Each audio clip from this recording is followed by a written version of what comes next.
السلام علیکم ورحمۃ اللہ وبرکاتہ۔ الحمد للہ وکفى وسلام علی عباده الذین اصطفى والتقى والعفاف والغنى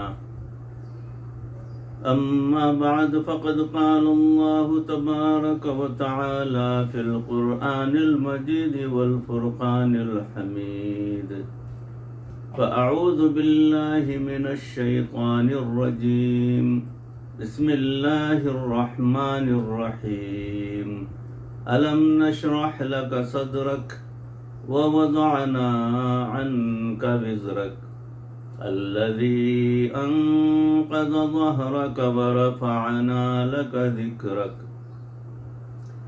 فإن مع العسر يسرا إن مع العسر يسرا فإذا فرغت فانصب وإلى ربك فارغب صدق الله مولانا العظيم اللهم صل على سيدنا ومولانا محمد وبارك وسلم كما تحب وترضى عدد ما تحب وترضى۔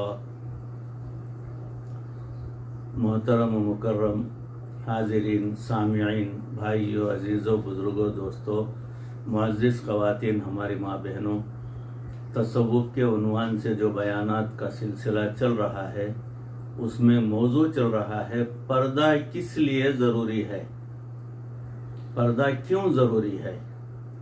اسی موضوع پر پچھلے کلپ کے اندر جو ہے پچھلی نشست میں کچھ باتیں آپ کے گوش گزار کی گئی تھی۔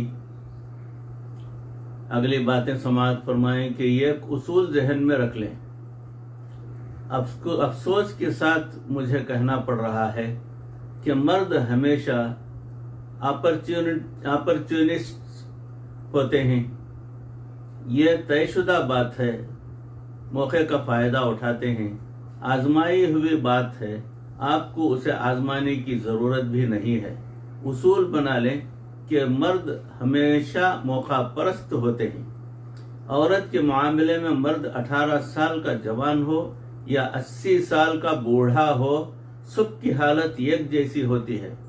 جب بے پردہ عورت نکلتی ہے، ایک ہی وقت میں اس کو جوان بیٹا بھی لالچ کی نظر سے دیکھ رہا ہوتا ہے اور اس کا سفید بالوں والا باپ بھی اس کی طرف لالچی نظر سے دیکھ رہا ہوتا ہے۔ عورت مرد کی ایک کمزوری ہے، اس لیے نبی اکرم صلی اللہ علیہ وسلم نے فرمایا کہ مجھے اپنے امت کے مردوں پر سب سے زیادہ جس چیز کا خطرہ ہے وہ عورت کا فتنہ ہے۔ اس لیے یہ عورت کی ذمہ داری ہوتی ہے کہ وہ اپنے آپ کو چھپائے رکھے، بچائے رکھے۔ شریعت نے مردوں کو بھی کہا کہ وہ اپنی نگاہوں کا لحاظ کریں، خیال رکھیں۔ عورت کو بھی کہا کہ وہ بھی اپنی نگاہوں کا خیال رکھیں۔ آج کل کی جوان بچیاں سمجھتی ہیں کہ نظروں کو نیچے کر لو تو مرد کا کام ہے، وہ کیوں ہماری طرف دیکھتے ہیں، اور اس چیز کو بھول جاتی ہیں کہ ان میں بھی نفس ہے اور ان کے ساتھ بھی شیطان ہے۔ ان کی نظر بھی اگر غیر مرد پر پڑے گی تو ان کے بھی اندر فتنہ جو ہے پیدا ہونے کا خطرہ رہتا ہے۔ قرآن مجید میں گواہی دی جا رہی ہے کہ اطہر لقلوبکم وقلوبہن، کہ پردے میں رہو بیویوں، یہ ان مردوں کے دلوں کے لیے بھی پاکیزگی کے لیے اچھا ہے اور تمہاری دلوں کی پاکیزگی کے لیے بھی اچھا ہے۔ دلوں کو بھید جاننے والے اللہ نے فیصلہ فرما دیا کہ جب بھی انسان نظر کی کوتاہی کرتا ہے تو مرد کے اندر بھی اس سے گناہ آ جاتا ہے۔ یعنی دلوں کے بھید جاننے والا پاک پروردگار فیصلہ فرما دیا کہ جب بھی انسان نظر کی کوتاہی کرتا ہے تو مرد کے اندر بھی اس سے گناہ آ جاتا ہے۔ اور عورت کے دل میں بھی گناہ کے خیالات آنا شروع ہو جاتے ہیں. لہٰذا کسی کو رابعہ بصریہ رحمۃ اللہ علیہا بننے کی ضرورت نہیں.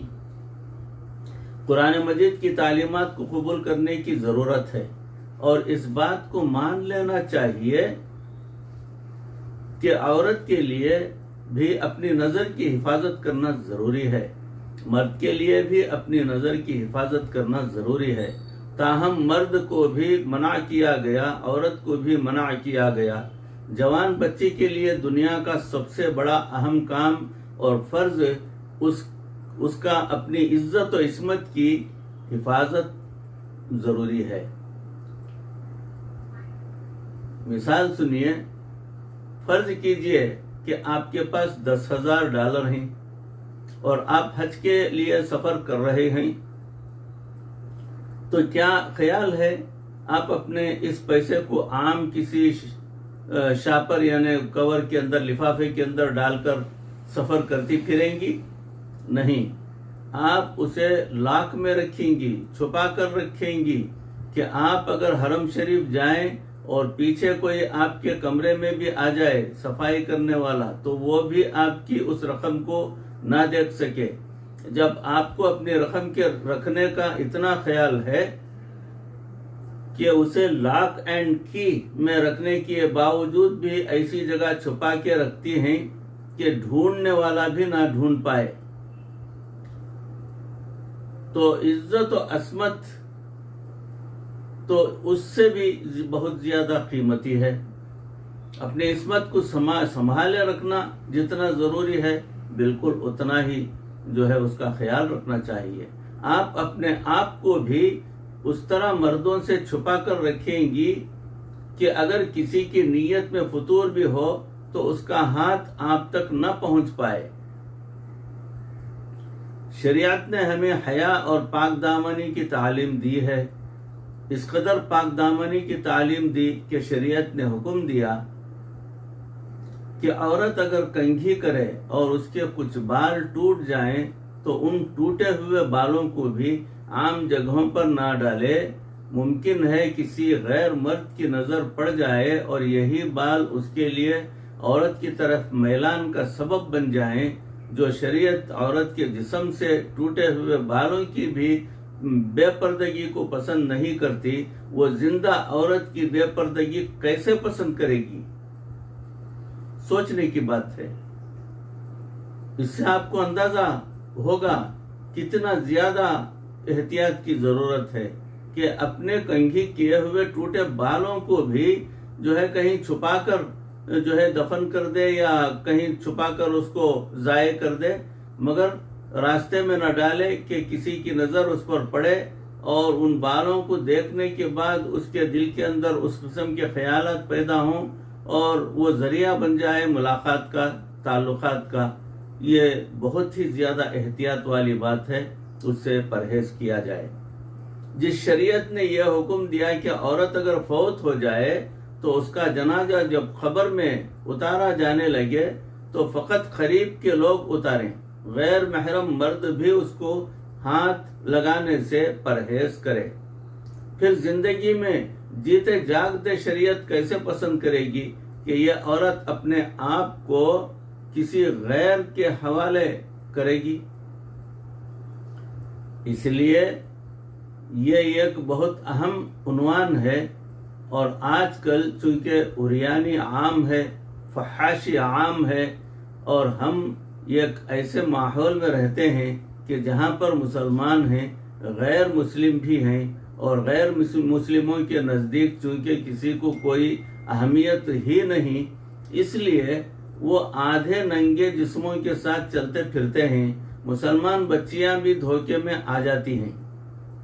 یاد رکھنا، مسلمان حیا والا ہوتا ہے، اس لیے فرمایا الحیاء شعبۃ من الایمان. حیا ایمان کا حصہ ہے، شعبہ ہے. اور ایک جگہ فرمایا اذا فاتک الحیاء فاصنع ما شئت. جب تجھ سے حیا رخصت ہوگی پھر جو چاہے کرتا پھر. حیا ایک نعمت ہے جو اللہ تعالیٰ نے عورت کے اندر کوٹ کوٹ کر بھر دی ہے. یہ فطرت ہے عورت کی کہ وہ حیادار ہوتی ہے. جس عورت سے حیا چلی گئی یوں سمجھ لیجئے کہ وہ یعنی مجھ سے یعنی اللہ کی نعمت سے جو ہے دور ہو چکی. نہ اس کے لیے دنیا میں عزت ہے نہ اس کے لیے آخرت میں عزت ہے. اس لیے اپنی نگاہوں کو پاک رکھنا، اپنے دلوں کو صاف رکھنا، اپنے ناموس اور عزت کی حفاظت کرنا یہ عورت کے فرائض میں سے ہے. بڑا فریضہ ہوتا ہے. جیسے آپ گاڑی چلا رہی ہیں تو گاڑی آپ اتنی احتیاط سے چلاتی ہیں کہ آپ کو پتہ ہوتا ہے کہ سامنے سے آنے والی گاڑیاں ہو سکتی ہیں وہ بھی ٹکر ماریں، تو میں نے اپنی گاڑی کو بچائے رکھنا ہے. اسی طرح آپ یوں سمجھیے کہ ہر گزرنے والا مرد آپ کے ناموس کے ساتھ ٹکراتا ہے. اپنے ناموس کی گاڑی کو بچانا یہ آپ کی ذمہ داری ہے. ڈرائیور کبھی غافل نہیں ہوتا کہ میں تو چلا رہا ہوں، دوسروں کو چاہیے کہ وہ ایکسیڈنٹ سے اپنے آپ کو بچائے رکھیں. نہیں، ایسا نہیں ہو سکتا. آپ خود ڈرائیو کر رہے ہیں، اپنے آپ کو بچانا جو ہے وہ آپ کی ذمہ ہے. ایکسیڈنٹ نہ ہونے پائے. اسی طرح جوان بچے اپنے آپ کو خود محفوظ کرنا ہے، کہیں ایکسیڈنٹ نہ ہونے پائے. شریعت نے اس کی ابتدا ہی ایسی کر دی. فرمایا کہ مخلوط محفلوں سے پرہیز کیا کریں، یہ بہت زیادہ ضروری ہے. اکثر ایسے ہی ہوتا ہے، چاہے شادی ہو یا برتھ ڈے پارٹی ہو یا کسی کام کے اندر ان کو کامیابی ملی اس لیے پارٹی دی جا رہی ہو وغیرہ وغیرہ، تو ایسے پارٹیوں میں مرد اور عورتوں کا خلط مالت ہونا یہ لازمی ملزوم بات ہو گئی ہے. یہ تو ہر جگہ ہوتا ہے. ایسے محفلوں سے بچنا عورت کے لیے بہت زیادہ ضروری ہے. چنانچہ عورت فقط ان مردوں کے سامنے آ سکتی ہے جو محرم کہلاتے ہیں، یعنی بھائی، شوہر، باپ وغیرہ، ماموں، چچا. جہاں حیا کا رشتہ ہے، جہاں جنسی ہوسناکیاں ختم ہو جاتی ہیں، الفتیں، محبتیں سچی ہوتی ہیں، جیسے باپ کا رشتہ، بھائی کا رشتہ، یہ محرم رشتے ہیں. اور جہاں اس سے ایک قدم آگے بڑھا اور نگاہوں میں لالچ آ جاتی ہے، حرص آ جاتی ہے، ہوس آ جاتی ہے، شریعت نے وہاں پردے کا حکم کر دے دیا ہے. اس لیے کئی غیر محرم جو گھروں میں رہتے ہیں ان سے بھی بچنے کا حکم دیا. نبی صلی اللہ علیہ وسلم نے فرمایا الکور موتن، کہ دیور تو موت ہے. اب یہ غیر محرم ہوتا ہے کہ رہتا بھی قریب ہے اور ہوتا بھی غیر محرم ہے، اور عورت کے لیے اپنے آپ کو بچا کے رکھنا یہ انتہائی اہم ہوتا ہے. اس کا آسان طریقہ یہ ہے کہ غیر محرم سے حد الوسع بات ہی نہ کریں. بچیاں یہ دستور بنا لیں، اصول بنا لیں کہ انہیں غیر مرد سے بات کرنے کی ضرورت ہی پیش نہ آئے، موقع ہی نہ ملے غیر محرم سے بات کرنے کا. وہ اس قدم پر اپنے آپ کو روکیں کہ نہ تو غیر محرم کو دیکھنا ہے اور نہ غیر محرم کو اپنا جسم دیکھنے کا موقع دینا ہے اور نہ اس سے بات کرنی ہے. اس لیے کہ جب بات کرنے کا موقع ملتا ہے تو پھر شیطان کو درمیان میں فنکشن کرنے کا موقع مل جاتا ہے. ایک روایت میں آتا ہے کہ جب بھی کوئی غیر محرم ایک دوسرے سے بات کرتے ہیں، شیطان ان دونوں کے دلوں میں ایک دوسرے کی طرف رغبت پیدا کر دیتا ہے، ایک دوسرے کی طرف میلان پیدا کر دیتا ہے. شیطان کو درمیان میں کیٹلسٹ بن کر کام کرنے کا موقع مل جاتا ہے. اس لیے ایسا موقع ہی نہ آئے کہ کہیں غیر محرم کو رخا لکھنا پڑے، ٹیلی فون پر بات کرنی پڑے یا آمنے سامنے بات کرنی پڑے. ایسا موقع ہی نہیں آنا چاہیے. اس موقع سے جو بچی بچ گئی اس نے اپنی عزت کو بچا لیا. آج کل ان ملکوں میں ایک نئی مصیبت دیکھنے میں آ رہی ہے کہ بچیاں اپنے ماں باپ کی اجازت سے اپنے پاس سیل فون رکھ لیتی ہیں۔ ایک ملک سے ابھی یہ عاجز ہو کر آیا، وہاں پر یہ سنا کہ 90% سے زیادہ جوان بچیوں کے پاس سیل فون ہوتے ہیں۔ اسکولوں میں بھی اپنے بستوں میں یا بیگ میں، پرس میں رکھے ہوئے ہوتے ہیں۔ اب سیل فون پہ وہ کیا کرتی ہیں کہ ان کو کالیں آ رہی ہوتی ہیں اپنے کزنس کی، اپنے کلاس فیلوز کی۔ یہ سیل فون نہیں، حقیقت میں اس بچی کے ہاتھ میں ہیل فون ہے۔ اس کو سیل فون نہیں کہنا چاہیے، اس کو ہیل فون کہنا چاہیے۔ یہ جہنم کا فون ہے اس کے ہاتھ میں، اور اس کو جہنم سے کالیں آ رہی ہیں کہ تم جلدی میرے اندر آ جاؤ، میں تمہارے لیے تیار بیٹھی ہوں، پک رہی ہوں، کھول رہی ہوں، جو ہے بھڑک رہی، آگ بھڑکا رہی ہوں تاکہ تمہارا استقبال کر سکوں۔ یاد رکھنا کہ عورت کی سب سے بڑی غلطی یہ ہوتی ہے کہ وہ غیر محرم کو بات کرنے کا موقع دیتی ہے۔ قرآن مجید میں اس راستے کو اس طرح بند کیا، فرمایا فَلَا تَخْضُعْنَ بِالْقَوْلِ فَلَا تَخْضَعْنَ بِالْقَوْلِ، کہ اگر کبھی کوئی بات کرنے کا موقع ہی بن جائے، ضرورت ہی ایسی پیش آ گئی، تو عورت کو چاہیے کہ وہ اپنی آواز میں نرمی رکھے، سختی کے انداز میں بات نہ کرے۔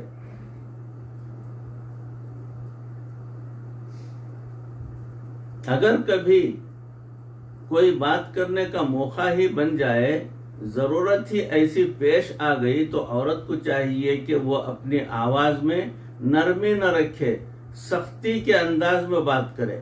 اب سختی سے مراد بدتمیزی نہیں، بلکہ سختی سے مراد کڑک، ذرا کیڑ بات ہو۔ اور مرد کو چاہیے، مرد اگر وہ بات سنے تو وہ جو ہے اس کا دل جو ہے اس کی طرف راغب نہ ہونے پائے، اس انداز میں بات کرے۔ جو بات ضروری ہے وہ کرے، اور غیر ضروری کا موقع ہی نہ دے۔ بھائیوں، عزیزوں، بزرگوں، دوستوں، معزز خواتین، ہماری ماں بہنوں، موضوع چل رہا ہے پردہ کیوں ضروری ہے۔ اس موضوع پر انشاءاللہ العزیز اگلی نشست میں بقیہ مضمون آپ کے سپرد جو ہے کرنے کی کوشش کروں گا۔ اللہ رب العزت ان کہی سنی باتوں پر اس عاجز کو بھی، آپ تمام کو بھی عمل کرنے کی توفیق عطا فرمائے۔ اللہ ہمارے دلوں کے اندر سے تمام قسم کی گندگیوں کو دور فرما دے۔ پروردگار ہمارے دلوں کو اپنی طرف راغب کرا لے۔ اے اللہ، ہم سے خود ہو تیری طرف راغب ہونا یہ جو ہے ہم سے نہیں ہو سکتا، ہم بہت کمزور ایمان والے ہیں۔ پروردگار آپ کے ذمہ ہے، آپ جو ہے اپنی طرف مبذول کرا سکتے ہیں بندے کو بڑی آسانی کے ساتھ۔ پروردگار ہمیں اپنی طرف راغب کرا لینا، ہمارے دلوں کے اندر سے تمام گندگیوں کو دور فرما دینا۔ پروردگار اپنی محبت اور معرفت ہمارے دلوں کے اندر اتار دے۔ پروردگار مرتے دم تک کسی کا محتاج نہ بنا، ایمان پر ہمارا خاتمہ فرما، کلمے والی موت نصیب فرما۔ وآخر دعوانا ان الحمد للہ رب العالمین۔ السلام علیکم ورحمۃ اللہ وبرکاتہ۔